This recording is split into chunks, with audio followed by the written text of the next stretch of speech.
quand on dit que tu sois béni dans ton âme, béni dans l'esprit et béni dans le corps, nous prononçons des paroles.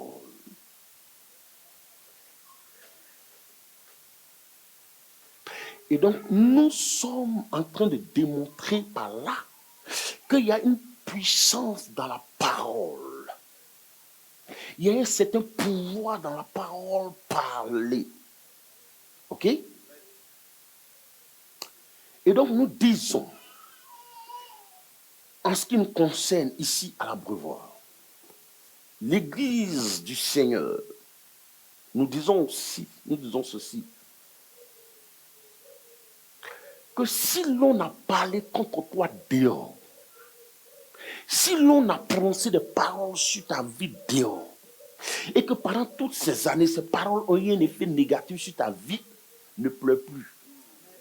Parce que, ici à l'Abreuvoir, nous avons le pouvoir et l'autorité de prononcer des paroles sur ta vie pour annuler les premières paroles qui ont été prononcées contre toi. Amen. Donc ne t'inquiète pas, ne pleure pas. Et pourquoi nous le disons? Nous le disons parce que de tous ceux qui parlent, de tous ceux qui prédisent des choses, de tous ceux qui maudissent. Faites asseoir les gens rapidement. Alors donc, de tous ceux qui maudissent, qu'ils soient marabouts, qu'ils soient sorciers, qu'ils soient danseurs de commien, écoutez-moi bien, leur parole n'est pas établie.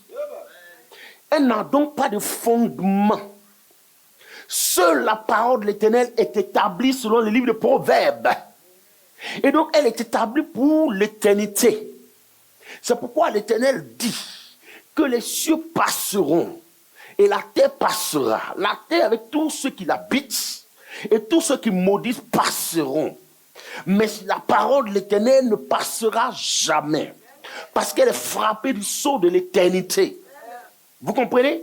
C'est pourquoi tu n'as pas à t'inquiéter. Par la parole, tu as été maudit, par la parole d'un homme, tu as été maudit parce que tu ne connaissais pas la vérité. Mais aujourd'hui, nous t'annonçons que si tel était ton cas, ce matin, tu vas être libéré parce que nous allons annoncer de nouvelles paroles sur ta vie. Et la parole que nous allons annoncer n'est pas la parole d'un homme, mais c'est la parole du Saint des Saints. Amen. Oui. Et c'est pourquoi le livre de Proverbes 18, verset 21 dit: la mort et la vie sont au pouvoir de la langue. Vous entendez? La mort et la vie sont au pouvoir de la langue. Quiconque l'aime en mangera. Et quiconque l'aime en mangera les fruits. Amen. Vous avez entendu la dernière chose. Vous avez entendu, non? Il dit: quiconque l'aime en mangera le fruit. Si tu aimes la parole de la malédiction, nous on n'est pas bénis. Tu vas en manger le fruit. Si c'est ce que tu aimes, tu vas en manger le fruit. Ça va être doux dans ta bouche. Moi, non, vous ne savez pas ce que Jésus a fait pour moi, il m'a sauvé. Ce Dieu-là, c'est pour ça que je l'aime de tout mon cœur, ma fille. Et je l'adore. Non, Dieu, le match, ça a été joué. À la croix, la finale a été jouée.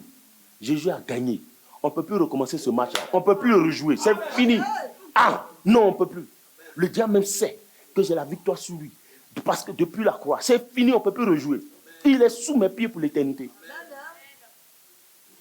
Je te dis. Alors donc, il dit, la mort et la vie sont au pouvoir de ta langue. Et le Seigneur te conseille, il dit, je te conseille d'utiliser la vie. Parce qu'il sait le pouvoir que tu as sur ta langue.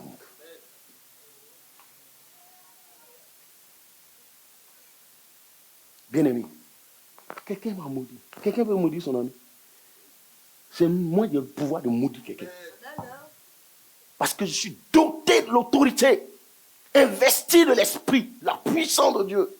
Le Seigneur me demande pardon, me conseille d'utiliser la vie. Parce qu'il sait, c'est une bombe, c'est une puissance. Si je n'ai pas parlé comme... Regardez ce que Jésus a dit à Abraham. Il dit, quiconque te bénira sera béni. Quiconque te maudira sera maudit. C'est scellé.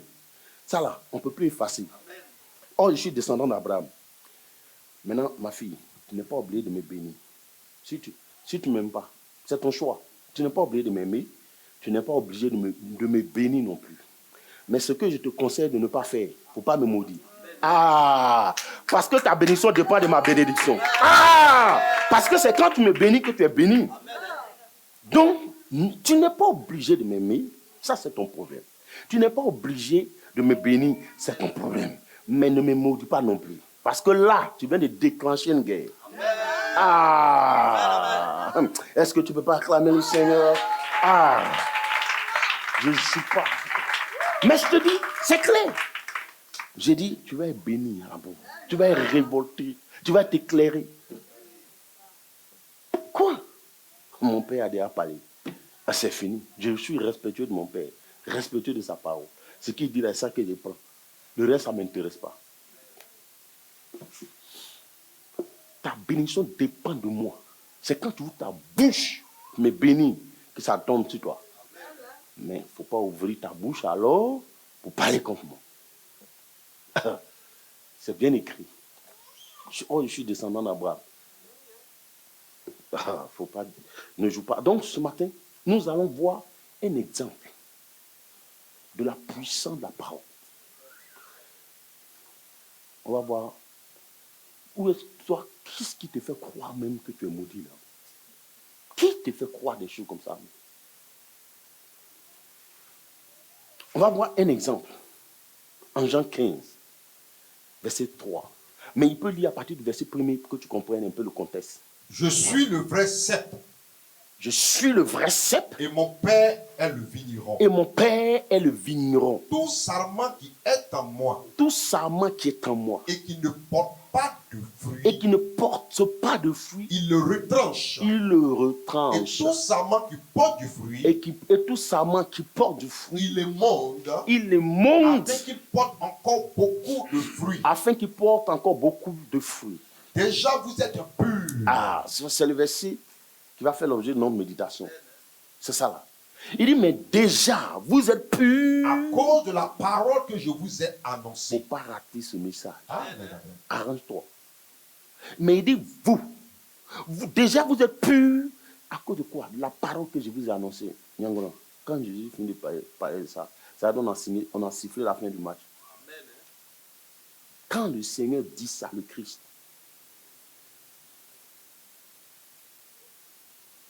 c'est trop fort. Il dit, déjà, vous êtes purs à cause de la parole que je vous ai annoncée. De quoi s'agit-il? Dans ce passage que nous venons de lire, là, comme à son habitude, le Seigneur est en train d'enseigner les disciples. Il enseigne le monde, la foule. Mais quand il se met en retrait, les disciples, il leur transmet le cœur. Il leur explique ça dans le moindre détail. Et donc le Seigneur, et ce jour-là, est en train d'enseigner sur le principe de la fécondité ou le mécanisme même de la fécondité sous toutes les formes. Écoutez-moi bien. Ce que le Seigneur enseignait ce jour-là, il était en train de parler du principe de la fécondité. Écoute bien, voici, parce que tu as besoin de cette fécondité dans tes affaires. Donc, il est en train de parler du principe même de la fécondité. Et de parler de l'importance d'être fécond pour Dieu. C'est de ça qu'il parlait ce jour.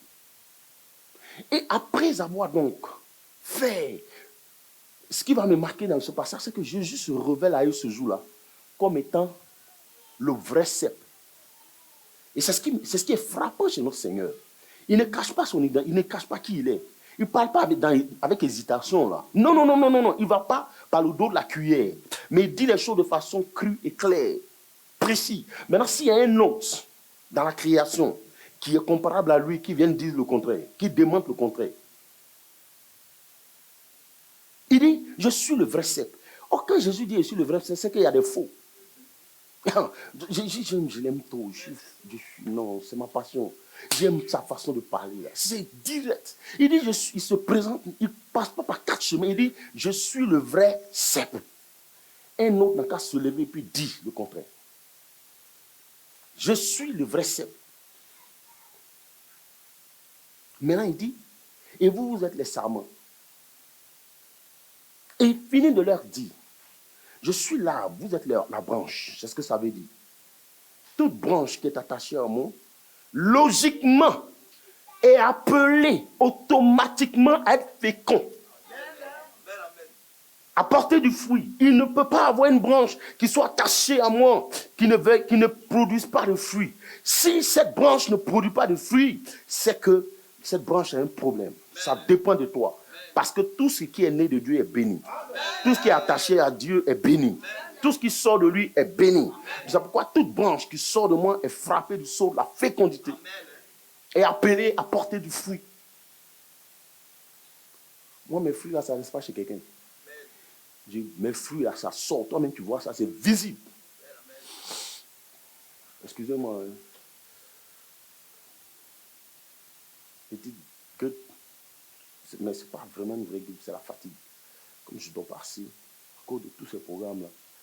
Donc, bref. Et il dit, toute branche qui est attachée à moi, elle doit porter obligatoirement du fruit. Maintenant, quand il finit de dire ça, regarde ce qu'il fait. Il se tourne vers les disciples et il leur dit, mais vous, monsieur et madame Kwasi, vous êtes déjà purs. Vous êtes déjà purs. À cause de quoi? Ça dit que quand il dit ça, il est en train de dire, vous êtes déjà bien placés, vous êtes en de bonnes dispositions pour porter du fruit.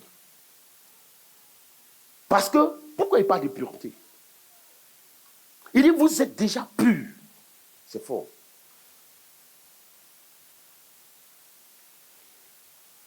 Vous êtes déjà purs. Pas par imposition de main, pas parce qu'on vous a imposé les mains, mais juste à cause de la parole que vous avez entendue. Ah, on n'a pas touché quelqu'un, on n'a pas fait des rituels, mais juste la parole qu'il a entendue. Tu es pur, c'est-à-dire que tu es prêt déjà à être fécond. Tu es prêt à produire des fruits pour la gloire de Dieu. Juste en entendant la parole. Mais quand le Seigneur dit ça, quel est ton nom, frère? Hein? Koudou, rappelle-moi ton nom. Alors donc, je prêche avec ton nom. Quand je dis ton nom, ça veut dire que tu es béni. Donc, mon frère Koudou, quand le Seigneur dit ça, il dit, toi, tu es déjà pur.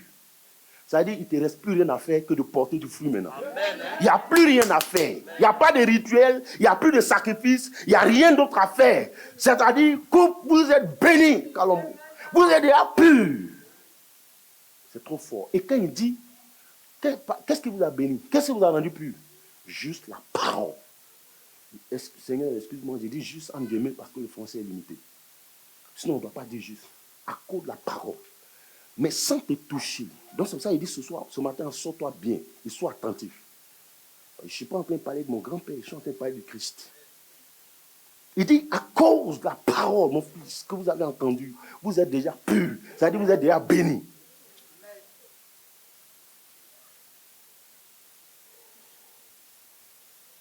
Waouh. Mais c'est-à-dire, avant même que Jésus ne parle de fruits, il parle déjà de pureté. C'est-à-dire qu'il ne parle pas des fruits d'abord, hein, mais pas de pureté. Notre Dieu est trop béni. Tu sais pourquoi? Avant même de parler de fruits, il commence à parler de pureté. Mais tu sais pourquoi? Parce que Jésus sait. Parce que quand on prend le verset 1 en 2, il dit, tout sarment qui est attaché à moi qui porte du fruit, qu'est-ce qu'il fait? Mon Père l'émonde. Émonder, c'est tailler, c'est nettoyer, c'est débarrasser l'arbre des parasites, des galles, de tout ce qui l'empêche de croître et de porter du fruit. C'est ce que ça veut dire émonder. C'est ce que ça veut dire émonder. Donc, il faut nettoyer. Jésus sait que tant qu'un arbre n'est pas débarrassé de tout ça, il ne peut pas porter du fruit. Donc, non, ça veut dire que quand il dit, vous êtes déjà nettoyés. Est-ce que vous comprenez? Il dit, vous êtes déjà nettoyés. Koudou. Tu es déjà nettoyé au nom de Jésus. C'est-à-dire que les choses qui te poursuivaient hier ne peuvent plus te poursuivre. Parce que c'est fini. Tu es nettoyé. Maintenant où tu es là, tu es prêt à porter du fruit. Tu es disposé à porter du fruit. C'est fort ça. Ça veut dire, il est en train de démontrer qu'il y a une puissance dans sa parole. Le Seigneur est trop fort. Il est trop puissant. Il ne cache pas. Il dit, je suis le vrai Saint.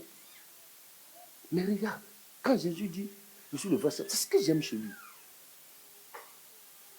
En Apocalypse 22, verset 12 à 13, regardez le Seigneur, dans le dernier livre de la Bible, les gens disent que, est-ce que Jésus est-il Dieu, Jésus est-il Dieu? Mais dans ce livre-là, il a déclaré de façon solennelle sa divinité, de sa propre bouche. On dit, on n'a qu'à montrer où Jésus a dit qu'il est Dieu. Dans ce passage, il revêt clairement par sa parole qu'il est Dieu.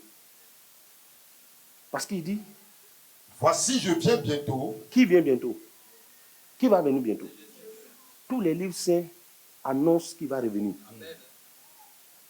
Et maintenant, c'est lui-même, il dit, je viens. Il dit, je. On n'a pas dit, il reviendra. Il dit, je viens bientôt. Et qu'est-ce qu'il dit encore? Et ma rétribution est avec moi. Maintenant, les livres saints, est-ce que tu sais ça? Disent de façon unanime qu'il viendra pour juger l'humanité entière. C'est écrit dans le livre, c'est écrit dans notre livre. Qu'il viendra pour juger l'humanité entière. Maintenant, il continue pour dire, je suis... Pour rendre à chacun selon ce qu'est son œuvre. Que tu sois chrétien ou pas, je vais rendre à chacun selon son œuvre. Oui. Je suis l'alpha et l'oméga. Il dit ici, nous tous savons que c'est Dieu qui est l'alpha et l'oméga. Il dit, je suis l'alpha et l'oméga, il ne cache pas. Le premier et le dernier. Le premier et le dernier. Le commencement et la fin. Le commencement et la fin. Le commencement et la fin, l'alpha et l'oméga, aujourd'hui on lui a donné, il a un nom. Son nom c'est Christ. Maintenant, ça c'est juste une parenthèse. Si c'est lui qui doit venir juger l'humanité tout entière, alors que c'est Dieu seul qui a le pouvoir de juger l'humanité entière, donc ça veut dire qu'il est Dieu. Non mais c'est clair. Parce que quel homme peut juger l'humanité entière si ce n'est pas son créateur? Donc c'est lui. Ça c'est un bonus que je te fais. Je referme la parenthèse. Ça c'est un bonus. Parce qu'il faut que tu saches qui tu adores.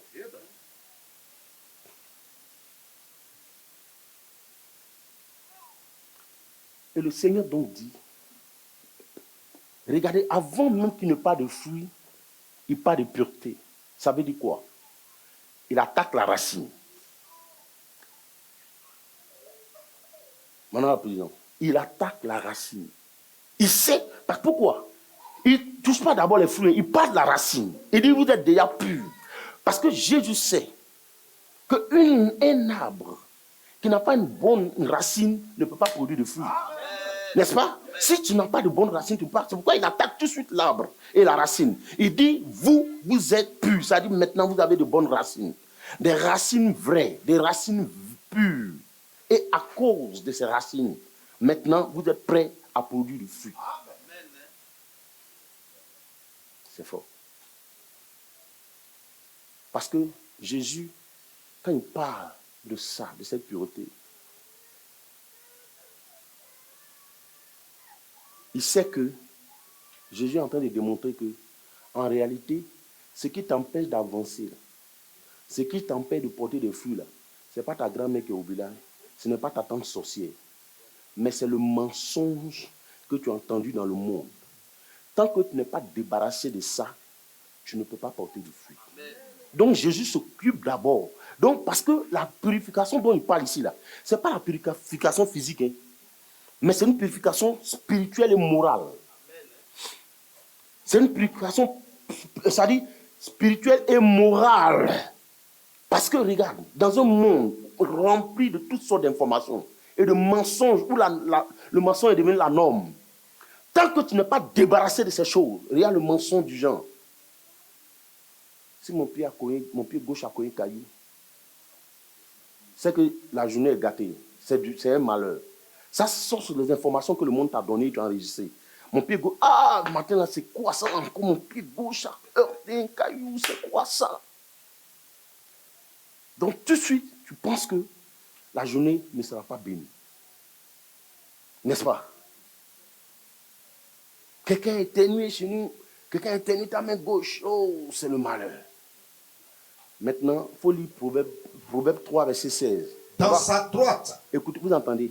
Dans la droite de l'Éternel est une longue vie. Est une longue vie. Dans sa gauche. La richesse et la gloire. Richesse et la gloire. Amen. Alléluia. Amen. On acclame le Seigneur. C'est-à-dire, toi qui penses que ton pied gauche a connu caillou, donc c'est le malheur. La Bible dit, si tu vas à la gauche de l'Éternel, tu vas trouver la richesse. Si tu vas à sa droite, c'est la longévité. En quoi est-ce que...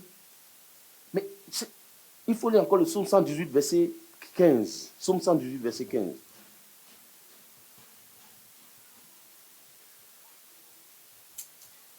Des cris de triomphe et de salut se lèvent dans les temps des justes. Oui. La droite de l'Éternel manifeste sa puissance. La droite de l'Éternel manifeste sa puissance. Amen. Donc, que mon pied gauche cogne, ou mon pied droit cogne, je suis dans tous les cas béni. Parce qu'à sa gauche se trouve la richesse, à sa droite se trouve sa force. Donc, en quoi?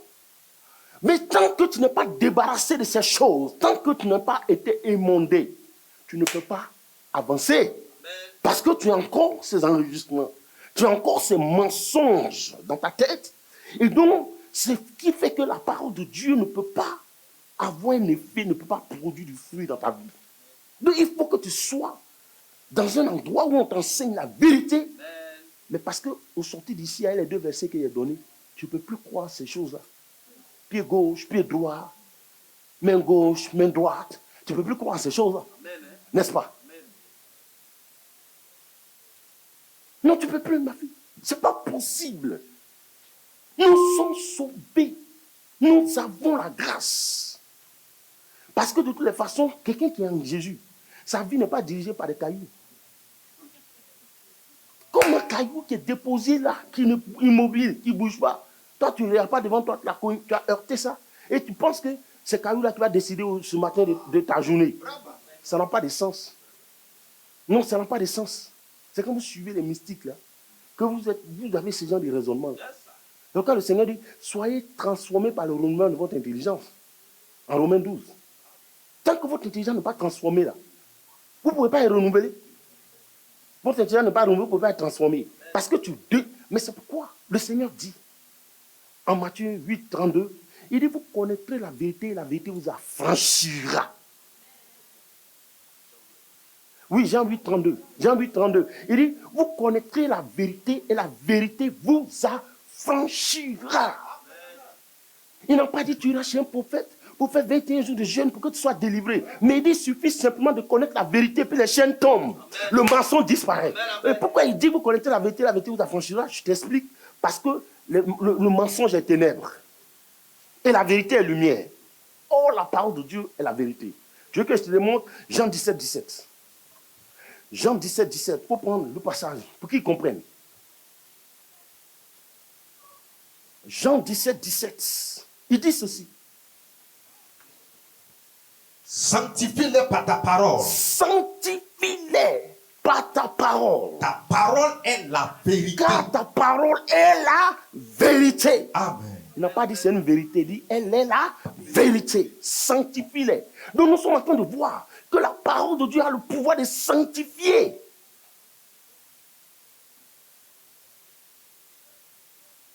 Parce qu'en 1 Timothée 4, verset 5, il dit tout est sanctifié par la parole, par la prière et par la parole de Dieu. Est-ce que vous comprenez même? Est-ce que vous me suivez? Il dit toute chose est sanctifiée par la prière et par la parole de Dieu. Cela veut dire que la parole a un pouvoir créateur, un pouvoir de sanctification. La parole donc joue le rôle d'instrument nettoyant. Vous comprenez? Qui nettoie. La parole nettoie, ça te débarrasse du mensonge. Le mensonge est ténèbres. La vérité est lumière. Pourquoi il dit quand vous connaîtrez la vérité vous affranchira? Parce que, regardez, j'ai toujours donné cet exemple. Quelqu'un qui vient, il est en train de parler de toi. Et puis il ment. Il dit, je dois voir la fille. Hey, c'est ma soeur, c'est ceci. Non, je la connais, c'est ma bonne petite. Non, celle-là, je la connais. Oh, mais je n'ai plus rien à foutre avec elle. Là. Celle-là. Non, machin, elle a dormi dans mon lit. Elle avait... Maintenant, tu arrives. Tu tapes pour porter. On dit c'est qui? Tu dis non, c'est moi. C'est Rosine. On dit quelle Rosine? Tu dis ton nom. Ah, maintenant, il cherche à démoyer la route pour partir. Il dit, bon, les gars, je vais partir. Hein. On dit, non, saute-toi. Il dit, non, je m'en vais. On dit, mais, la fille, tu as pas elle arrive. Il dit, non, non, je m'en vais. Parce que quand la lumière vient, les ténèbres fuient toujours. Amen. Quand la vérité vient, le mensonge disparaît. Amen. Regarde. Merci, ma fille. Merci. Donc, partout où il y a la vérité, les ténèbres sont obligées de disparaître. Mon micro est gâté. On dit j'ai tapé ça. Donc, je suis obligé de me débrouiller avec cela. Vous entendez, non? Partout où il y a la vérité. Or, le Seigneur, on a vu en Jean 17, 17, il dit sanctifie-les par ta parole, car ta parole est la vérité.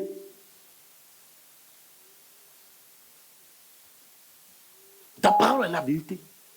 Parce que, bien aimé, la Bible dit, il faut que tu sois émondé, c'est-à-dire nettoyé, lavé, délivré. C'est parce que moi, je n'aime pas les termes du genre en grec, ça veut dire ça en grec. Est-ce que quelqu'un retient? Moi, il va droit au but. Karatos, ça veut dire en grec. Moi, je ne prêche pas comme ça. C'est le plus important. Hein? C'est pour dire qu'on comprend le grec. Tu m'as fait de comprendre le grec. Moi-même, je ne comprends pas. Je n'ai pas besoin de ça. Donc, émondé, en français, c'est dire nettoyer, purifier, débarrasser de tout ce qui t'encombre, tout ce qui t'empêche de... Mais parce que, c'est pourquoi Jésus, il attaque l'intérieur. Jésus est venu pour transformer, pas ton physique, mais ton intérieur. Parce que si ton intérieur est transformé, le physique va suivre. Mais je te dis la vérité, parce que si ton intérieur est transformé, ton langage va changer. Ta façon de voir va changer, ta façon de marcher va changer. Ta conduite va être impactée. Yes! C'est pourquoi il ne s'occupe pas de l'extérieur, mais d'abord de l'intérieur. De l'intérieur.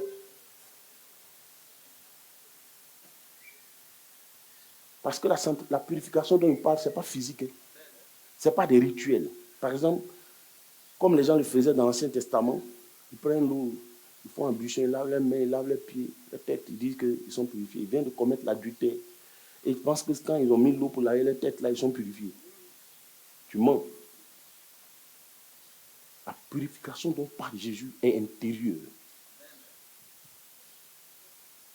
Oui, c'est intérieur. Si l'intérieur est gagné, l'extérieur sera forcément gagné. Parce que ce qu'un homme est à l'intérieur, c'est ce qu'il reflète à l'extérieur. Vous comprenez? Donc il dit, vous êtes purs. Quand il dit vous êtes purs, c'est-à-dire maintenant vous êtes prêts. Vous êtes prêts à aimer, vous êtes prêts à pardonner, à porter. Voici les fruits. Vous êtes prêts à aimer, vous êtes prêts à pardonner. Vous êtes prêts à porter des fruits. Vous êtes purs. Et on peut continuer. Vous êtes maintenant prêts à vous marier. Vous êtes prêts à en faire des enfants. Vous êtes prêts à travailler. Vous êtes prêts à voyager. Vous êtes prêts à être à la richesse. Parce que l'intérieur est propre. Parce que si l'intérieur n'est pas propre, si le Seigneur te donne 1 million, tu vas aller casser le foyer de quelqu'un. Donc il faut que l'intérieur soit d'abord lavé, purifié. Là, quand le Seigneur voit, il sait que maintenant tu peux porter des fruits. Amen. Il sait que tu peux porter des fruits. Quels que soient les milliards qu'il va te donner, tu ne vas pas les détruire 3 foyers, 4 foyers des gens. Donc il sait, il dit, vous êtes purs. C'est fort. Hein? Donc il y a un travail intérieur d'abord qui doit être fait.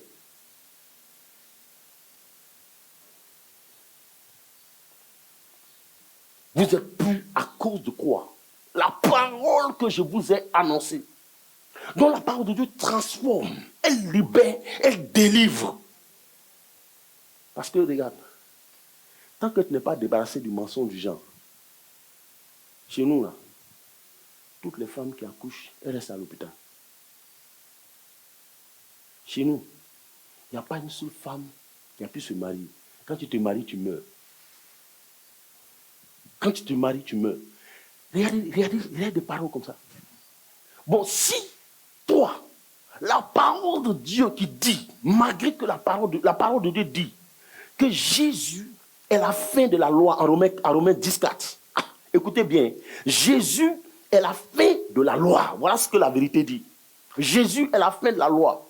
Donc il est la fin de la loi de la mort. Il est la fin de la loi du célibat dans votre famille. Il est la fin de la loi de la maladie, de la mort précoce dans votre famille. Il est la fin de la loi de la stérilité dans votre famille. Ça, c'est ce que Jésus est venu faire. C'est-à-dire toutes les lois couraient, les lois de la mort, les lois de la malédiction, les lois de l'accident, fin d'année, tout ça, ça courait. Mais la Bible dit que quand Jésus est venu, il a marqué la fin de toutes ces lois-là.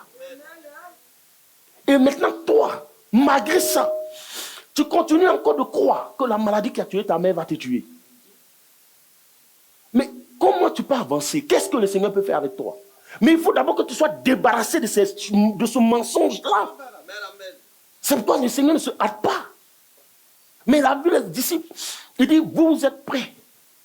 Maintenant, produire du fruit. Mais comment un homme intelligent, qui est intelligent, s'assoit et puis pense que moi, mon père est mort de telle chose, moi, je vais mourir de ça. Moi, je suis mon père. Moi, je suis mon père. Quand tu ne connaissais pas mon père. Moi, je ne suis pas mon père. Mon papa n'a jamais voyagé, mon papa n'a jamais été chose dans moi. C'est des raisonnements comme ça. Le monde vous a eu. Mais si tu as de l'intelligence, comment tu n'acceptes pas la parole de Dieu qui dit que Jésus est la fin de la loi? Et puis te lever simplement dire, Seigneur, je te rends grâce. Je déclare aujourd'hui, devant le ciel et la terre, devant ton esprit, j'annonce que tu es la fin de la loi dans ma famille. La loi qui tue, la loi qui occasionnait la mort prématurée dans ma famille est arrêtée au nom de Jésus. Je déclare que ce qui a tué ma mère, cette loi s'est arrêtée et elle ne peut pas me tuer. Je déclare que désormais, c'est-à-dire la loi qui empêchait le mariage dans ma famille s'est arrêtée avec toi au nom de Jésus. Et à partir de moi maintenant, une nouvelle histoire est écrite. Désormais on se marie, désormais on enfante, désormais on travaille, désormais on voyage. Je connais quelqu'un qui a travaillé toute sa vie. Les gens, il n'a pas pris sa retraite. Il a refusé de prendre. Parce qu'il prenait, il mourait. Il a travaillé cadeau pour l'État. C'est ça que tu veux? C'est ça que tu veux? Non, chez nous. Chez vous, c'est où? Comment tu n'es pas capable de dire que la Bible déclare que je suis né de nouveau? Seigneur, parce que je suis né de nouveau, je déclare que j'appartiens à une nouvelle famille. Je suis descendant de Jésus. Et les gènes de Jésus, je porte donc les gènes biologiques, génétiques de Jésus. Et ces gènes-là influencent ma vie. C'est pourquoi je suis capable d'aimer, de pardonner. Et désormais, je suis capable de me marier, d'enfanter, de travailler, de faire toutes choses. Parce que j'appartiens à une nouvelle lignée. Ça aussi, tu ne peux pas dire. Non, ça là, tu ne peux pas dire. Non, chez nous. Donc, tu élèves les lois diaboliques de ta famille au-dessus de la parole de Dieu. Mais qu'est-ce que vous avez, les chrétiens? Et moi, j'ai prêché un jour. J'ai un ami serviteur de Dieu qui m'a appelé. Il dit, oui, tu sais, je voulais te dire que... J'ai dit, tu me fous le camp. Prends-toi, il faut enseigner ça à ton peuple là-bas. Mais moi, je ne reviens pas sur ces choses. Je suis libre pour l'éternité. Quand Jésus me réveille, il dit, mais toi, tu es pur. Déjà, tu es pur même. Tu es béni. Quelqu'un qui est débarrassé de tout ça, ça dit, il est béni. Quelle histoire. Alors qu'il est écrit que l'âme qui pêche, c'est elle qui mourra. C'est pas ce qui est écrit. Pourquoi mon grand-père, ou bien mon arrière-grand-père que je n'ai pas connu, son péché là, ça court jusqu'à ça me cherche. Moi, ça ne peut pas me localiser. Jamais. Dis jamais. Jamais. Au nom de Jésus. Les malédictions de mes arrière-parents et de ma famille ne peuvent pas me localiser. Parce que la Bible déclare que je suis né de nouveau. J'appartiens à une nouvelle famille. J'appartiens à la famille de Christ. Au nom de Jésus. Et le sang de Christ est mon bouclier. Au nom de Jésus. Désormais, je vis en Christ, je règne en lui. Pour l'éternité, au nom de Jésus. Les choses anciennes sont passées. Toutes choses sont devenues nouvelles. Et c'est pourquoi je déclare que dans cette vie nouvelle, au nom de Jésus, le mariage est rendu possible. La fécondité est rendue possible. La bonne santé est rendue possible. La richesse est rendue possible. Au nom de Jésus. Au nom de Jésus. Au nom de Jésus. Tel est le partage de ceux qui sont en Christ. Et tel est mon partage. Maintenant même. Au nom de Jésus. Amen. Sans ta bouche, je ne peux pas dire ça. Mais je ne comprends pas. Tu es allé chercher ton grand-père qui n'a même pas couru. Mais s'il est couru, il m'en fout de lui. Est-ce qu'en son temps, Jésus n'hésitait pas? Il avait la possibilité. Mais lui, il a suivi les fétiches. La Bible dit l'âme qui perd, c'est elle qui mourra. Et il y a nos parents forts en Jérémie, il dit, vous dites, nos parents ont mangé des raisins verts et puis les dents des enfants sont agacées, des petits enfants. Jésus dit non. Si vos parents ont mangé des raisins verts, c'est leurs propres dents qui seront agacées. Donc moi, tu es pasteur, de laisser ça. Et puis de venir dire, ah oui, c'est possible. Jamais, ce n'est pas possible. C'est que la croix, ça a été un échec. Or, la croix n'est pas un échec. Amen. Moi, je ne peux jamais accepter des choses comme ça. La Bible dit qu'il se soit fait selon ta foi. Le Dieu qu'on sait, là, il est tout puissant. Quelle histoire. Voici, ce n'est pas bon, tu n'acceptes pas, tu refuses ça. Ce que le Seigneur dit là, c'est ce qui est vrai pour toi. Et le Seigneur dit, regardez ce qu'il dit en Hébreux 4, verset 16.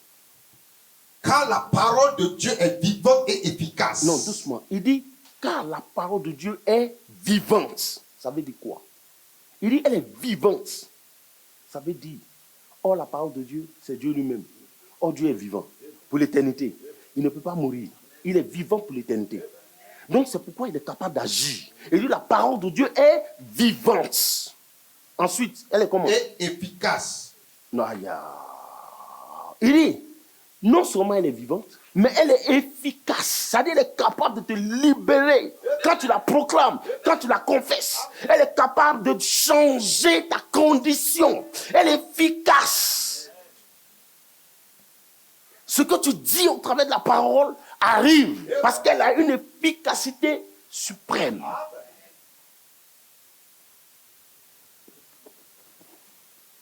Amen. Il est efficace. Maintenant, qu'est-ce qu'il dit encore? Plus tranchante qu'une quelconque épée à deux tranchants. Il dit, elle est plus tranchante que n'importe quelle épée dans le monde à double tranchant. C'est-à-dire, elle est tranchante, capable de couper les liens ancestraux dans ta vie. Les liens de la mort, elle est capable de couper ça. Parce qu'elle est plus tranchante que n'importe quelle épée à double tranchant. Envoie-la dans tes circonstances. Proclame-la, confesse-la. Elle va couper ça. Elle est vivante, elle est efficace. Et puis elle est quoi d'autre? Pénétrant jusqu'à partager âme et esprit. C'est-à-dire, la maladie qui est cachée dans ton corps, là, annonce à cette maladie. Tu lui dis, la parole de Dieu déclare. Pas je dis, hein, la parole de Dieu déclare que Christ, mon Seigneur, a été brisé à la croix pour mes péchés. Or, la mort vient parce qu'il y a le péché. Mais comme j'ai été justifié et qu'il a été brisé pour mes péchés, la Bible dit que par ses meurtrissures, je suis guéri. Donc je déclare ta présence illégale, maladie. Je t'annonce que c'est illégalement que tu te trouves dans mon corps. Or, la Bible déclare que mon corps est le temple du Saint-Esprit. Donc tu n'as plus aucune place maintenant. Sors au nom de Jésus. C'est pourquoi pars au nom de Jésus. Parce que tu n'as aucune place. Tu ne peux pas partager mon corps avec le Saint-Esprit. Toute la place appartient au Saint-Esprit. Voilà comment ça marche. Maintenant, la Bible dit qu'elle est pénétrante. Donc, c'est-à-dire cette parole que tu confesses, elle pénètre dans ton corps. Elle va rentrer. Là où les malédictions sont cachées, là, elle va aller, elle va rentrer là-bas. C'est pourquoi il dit, je ne suis pas d'accord que les gens te disent, va au village pour aller prendre le sable de ton village. La Bible de la parole est pénétrante. Elle est puissante, elle est efficace. Moi, j'aime me déplacer. Imagine le pasteur Pierre et toi dans car.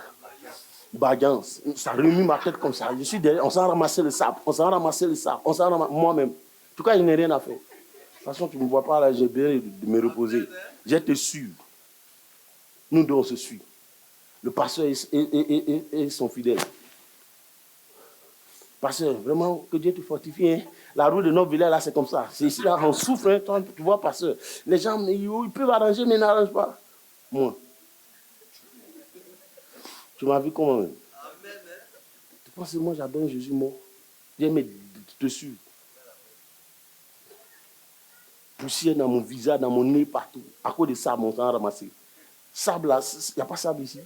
Je parle à la terre et puis ça arrive. Au nom de Jésus. Moi, je n'ai pas besoin de me déplacer. Je ne suis pas ton camarade. Tu vas me prendre comme ça.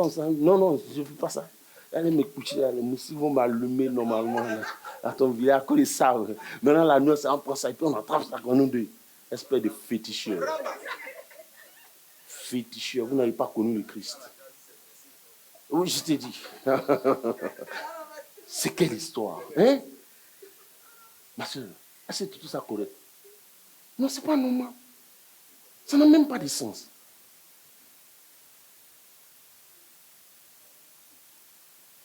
Tout ça, ça ressemble à du fétiche. C'est pas la même chose les marabouts la font. Moi, je suis né en Côte d'Ivoire. Je parle à la terre de Côte d'Ivoire. Elle a des oreilles. Ouvre les oreilles et entend la parole du Seigneur. Je te dis ceci, au nom de Jésus. Elle entend. C'est une seule terre. La terre de Côte d'Ivoire, c'est une seule terre. Il n'y a pas la terre de ton village, il n'y a pas. Et puis la terre de Côte d'Ivoire, papa. La terre de ton village fait partie de la Côte d'Ivoire. Donc parle à la terre de Côte d'Ivoire. Arrête-toi dessus et parle. Déclare la parole. Oh, dis donc. Seigneur, merci. Oh, quoi. Ce que Jésus a fait pour moi. J'ai dit, je suis l'homme le plus heureux d'avoir connu Christ. Je ne suis plus dans les anciennes choses. C'est passé ça. C'était avant, j'avais peur. Maintenant, non. C'est de quoi y avoir peur? Parce que tu t'attaches foulard rouge. Si tu veux, il faut t'envoler. C'est ton problème. Amen. Amen. Il dit. Tu as vu ton micro, hein? Ça veut rentrer dans mon œil. Amen. Amen.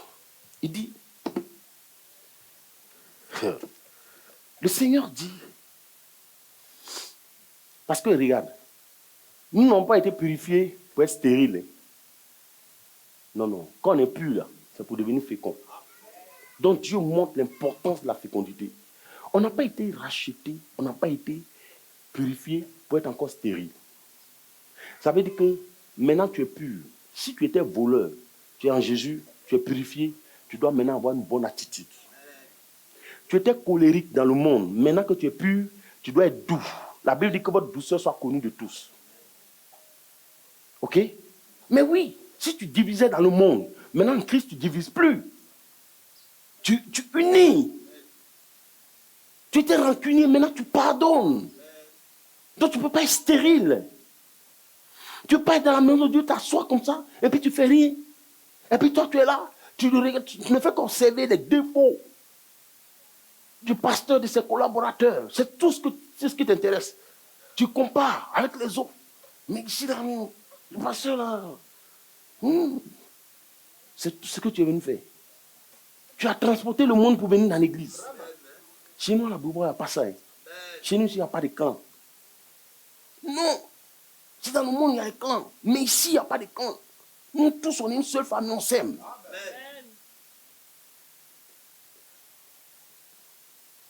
Il dit, vous êtes purs. Déjà, vous êtes purs. Déjà, vous êtes bénis. Tout ce qui vous reste, c'est de porter du fruit.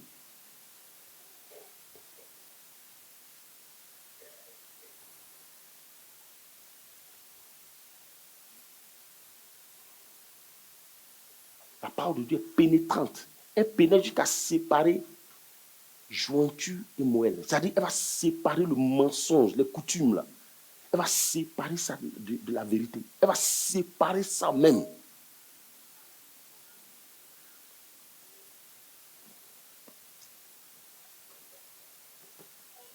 Mais non. Non.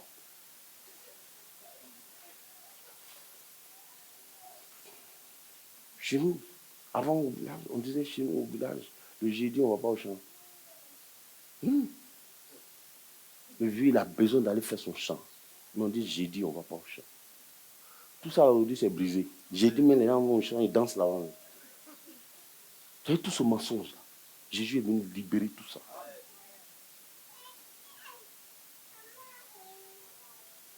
Donc, bien aimé, il faut que tant que tu n'es pas débarrassé de ces choses, tu ne pourras pas avancer. Tu ne pourras pas avancer. Tu ne pourras pas avancer. Il faut que tu acceptes. Parce que regardez, ceux à qui Jésus parlait là, quand il dit vous êtes déjà purs, tu sais quoi mon fils? Ceux à qui il parlait là, il parlait aux disciples. C'est-à-dire c'est des gens qui étaient prêts à le suivre. C'est des gens qui ont accepté qui il est. C'est des gens qui ont accepté sa parole. Parce que la parole ne délivre, ne sanctifie que ceux qui l'acceptent. Parce que je suis en train de prêcher. Peut-être que tu n'acceptes pas. Peut-être que ça te dit, tu continues de regarder derrière ton problème. Mais ça ne va pas avoir effet. Mais parce que cette parole s'adresse à ceux qui croient. À ceux qui ont pris l'engagement de dire, ok, à partir de ce message, je déclare que je ne suis plus concerné par les malédictions de ma famille. C'est ceux-là qui acceptent cette vérité-là. C'est ceux-là que ça va sanctifier. Il parlait aux disciples. Il ne parlait pas à n'importe qui, aux disciples. C'est des gens qui étaient déjà prêts. C'est des gens qui ont accepté, c'est des gens qui le reconnaissent en tant que Dieu. Ceux qui acceptent la parole, là, c'est ceux-là qui portent du fruit. Si tu n'acceptes pas, qu'est-ce que je peux faire? Oh, moi, je fais tout, je m'appuie sur la parole. Maintenant, si tu n'acceptes pas, il parlait aux disciples, il n'a pas parlé au monde. Il dit, vous êtes déjà purs. Pourquoi il n'a pas dit le monde est déjà pur? Il dit, vous êtes déjà purs. Parce que vous croyez en moi. Vous savez qui je suis, vous avez accepté ma parole et vous avez décidé de me suivre. C'est pourquoi je vous déclare déjà purs.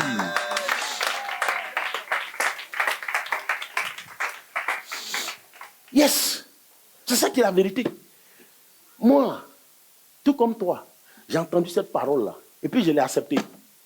Et puis dans mon... C'est comme Simon a mis dans ma tête. Je suis comme un enfant. Le Seigneur dit, tant qu'on n'a pas la foi des petits enfants, vous n'aurez rien. Moi, je suis comme un enfant. Et ce que Jésus a écrit là, j'ai accepté ça dans mon âme, dans mon corps, dans mon esprit. Le reste, ça ne m'intéresse pas. Quand Satan est venu trouver Jésus dans le désert, qu'est-ce qui s'est passé? Il n'a pas fui. Il n'a pas fui. Est-ce que Jésus lui a donné un coup de poing? C'est pas la parole. Il dit, il est écrit, il dit, il est aussi écrit. Il est écrit, il est aussi écrit. Finalement, il a foutu le camp. Il dit, ah, le gars, il a averti. Hein. Non, il a mis dedans, il est parti. Il a disparu. La Bible dit, les anges sont venus le servir. Quand tu résistes avec la parole aux épreuves, aux difficultés, aux tentations, quand tu triomphes, Dieu envoie les anges pour te servir. Dieu enverra des anges pour te servir. Parce qu'il a vu que tu es un homme de foi et que tu l'as honoré, que tu le respectes. C'est les anges qui l'envoient te servir. Les mains sont chargées de biens. Tu penses que comment tu vas faire? On parle, tu ne crois pas. Tu t'attardes sur des choses passées, tu regardes en arrière. Est-ce que ça la main c'est possible? Tu penses que c'est moi qui ai écrit la Bible? Ce n'est pas moi qui ai écrit la Bible. Parce que la parole de Dieu, là, recevoir la parole, c'est recevoir la vie. La parole de Dieu est vie. La Bible dit la parole de Dieu est esprit et vie. C'est esprit et vie. Donc ça pénètre. Donc ça rentre, ça nettoie, ça sanctifie. Tout est sanctifié par la prière et par la parole de Dieu. Donc il y a une situation dans ta vie qui ne te sied pas. Suivez-moi bien. Suivez le message. Mes soeurs, écoutez bien ce qu'il vous dit. Quand il y a une situation dans ta vie qui ne te sied pas, il faut l'annuler parce que la Bible dit. Il n'y a pas de magie. C'est comme ça que la vie chrétienne fonctionne. Tu n'es pas obligé d'accepter ce que tu vois. Le Seigneur dit, tout ce que vous aurez lié sur la terre sera lié dans le ciel. Ce que vous aurez délié sera délié. Donc ça veut dire, en d'autres termes, ce que tu auras refusé sera refusé dans les cieux. Maintenant, si tu acceptes ta chose, c'est ton problème. Il est temps, oui, c'est ton problème. Il faut te lever. faut te lever, il faut adorer le Seigneur, il faut saisir la parole du Seigneur.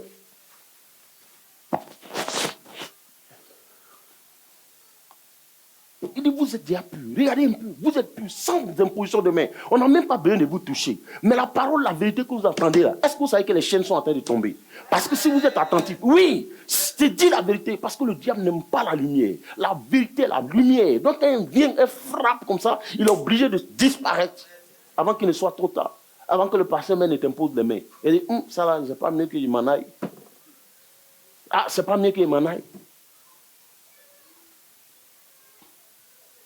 Tu vas t'asseoir et puis des gens, des hommes, des êtres humains déclarent que toi, tu ne me connais pas encore. Toi là, tu as tourné à rond. Quoi? Depuis le même jour là, ton âme commence à tourner en rond. Saisie de folie. Tu vas savoir qu'on ne joue pas les enfants de Dieu. Quelle histoire? L'histoire qui a créé les cieux et la terre. Quelqu'un que Jésus a béni. Vous n'avez pas vu le peuple d'Israël? Ils ont envoyé Balaam pour les maudire. Balak a envoyé Balaam. Qu'est-ce qu'il a dit? Il dit, comment je peux maudire des gens que Dieu a bénis? Or, la Bible dit que tout ce que Balaam disait là, ça arrivait. Mais arrivé sur Israël, il dit, Balak, c'est dans quoi tu veux me mettre? Un peuple que Dieu a béni, toi tu me demandes de le maudire.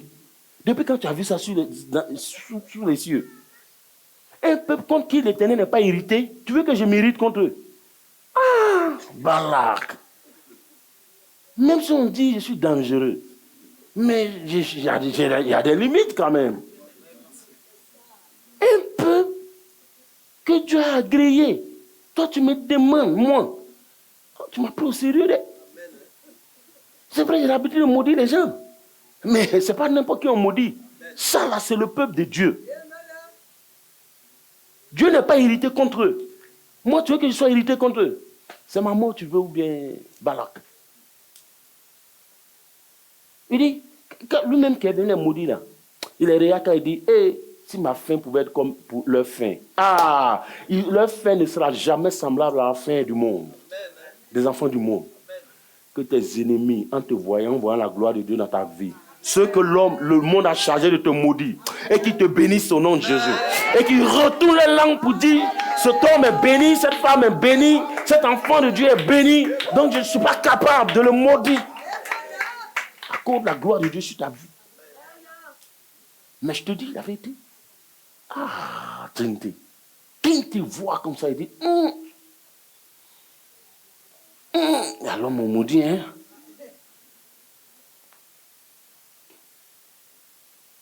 Comme ce jeune homme chrétien qui avait abandonné un moment la main du Seigneur et qui allait au village. C'est-à-dire, le monde était en train de gagner. Mais tu sais, la gloire de Dieu ne te quitte pas aussitôt. Dieu, sa miséricorde, il espère que tu vas revenir. C'est pourquoi quand Jésus ne vient pas vite, là, les gens disent, j'espère que ton je viens, ce n'est pas le je viens de Jésus. Ils ne savent même pas que c'est dans notre intérêt. C'est ce que la Bible dit. Ce n'est pas parce qu'il est bloqué au ciel.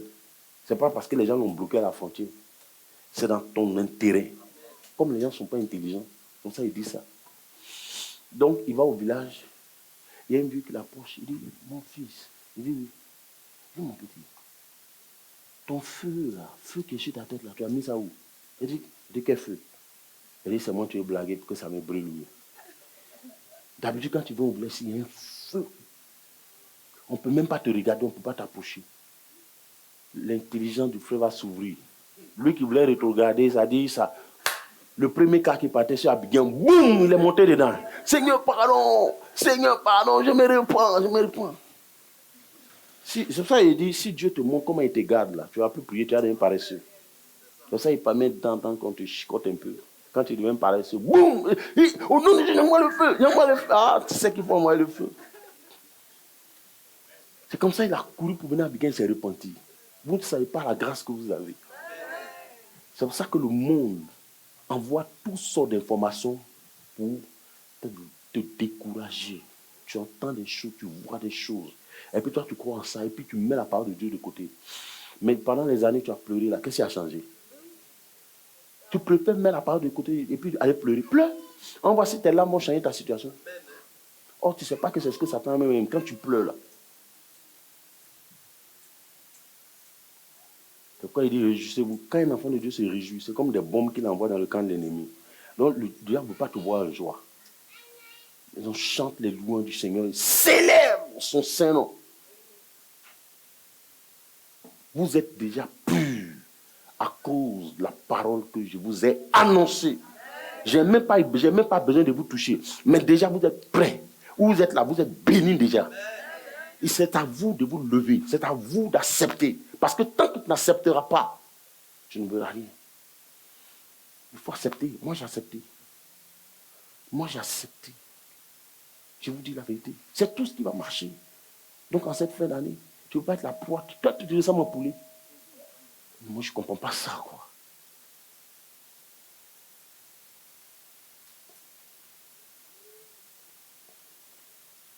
C'est-à-dire que, comment quelqu'un que je connaissais, élevé, dans ce pays, il était élevé, puissant. Vous savez comment il est mort? On dit à 3 vieilles femmes. À midi, il faisait chaud, elles sont assises au village. Et puis on dit, si on l'attrapait pour boire guine à midi là-même. Tu vois, le foutait comme ça. Ça, il était le poulet. Et puis ils ont cassé son cou. Et puis il est mort. Et puis elles ont confessé. C'est-à-dire, non, vraiment. Tu as une façon, ça dit, je retiens les mots là. Parce que je suis révolté. Quand tu me regardes, tu ne connais pas poulet. Moi, je ressemble à un poulet. Le jour où tu penses à ça, et puis tu sors ça de ta bouche, tu viens de prononcer une condamnation sur ta vie. À même en plein soleil, midi 13h, c'est toi qui t'en vas en même temps. Parce que tu es inutile. Tu ne joues aucun rôle sur la terre. Tu es inutile. C'est-à-dire que tu t'en vas en même temps. Quelqu'un va te prendre faire poulet. On a qu'à son prier pour boire guine. Ah! Un enfant de Dieu. Arrêtez de salir le nom du Seigneur. Et levez-vous, acceptez la parole de Dieu. Moi, il n'y a pas quelqu'un qui décide pour son ami. Mon fils Yves, est-ce que quelqu'un peut décider pour toi? Ah non, lui-même il sait. Pour des points spirituels, il va recevoir dans la gorge. Là. Il ne va plus jamais recommencer. Ah, mais je connais mon fils. Quelqu'un va te regarder et puis il va décider pour toi. Il s'assoit là-bas et puis il décide. C'est une insulte. Donc acceptez la parole de l'Éternel. Levez-vous. Ce matin, il y a une chose. Tout ce qui a été dit contre toi, nous on ne joue pas. Hein. Moi, je ne suis pas là pour envoyer le feu. On va prier tout à l'heure. On va utiliser un seul élément pour annuler tout. Un seul élément. On n'a pas besoin d'aller dans le village de quelqu'un. On n'a pas besoin d'envoyer le feu. Si on envoie le feu, c'est qu'on envoie vrai. Moi, je n'envoie pas le feu, puis je pense que peut-être ça a raté. Ou bien demain encore, je vais faire encore. Non, c'est aujourd'hui, mais quand il envoie, ça t'atteint. Je sais quel est le pouvoir que j'ai. C'est ça un véritable enfant de Dieu. Moi, je n'envoie pas le feu dans l'air comme ça. Paul dit, je frappe non pas comme battant l'air, avec précision. Bim! Le feu est dans ma bouche. Donc, quand il envoie, mais ce matin, on va utiliser une chose pour annuler tout. Vous savez c'est quoi? Le sang de l'agneau. Ah!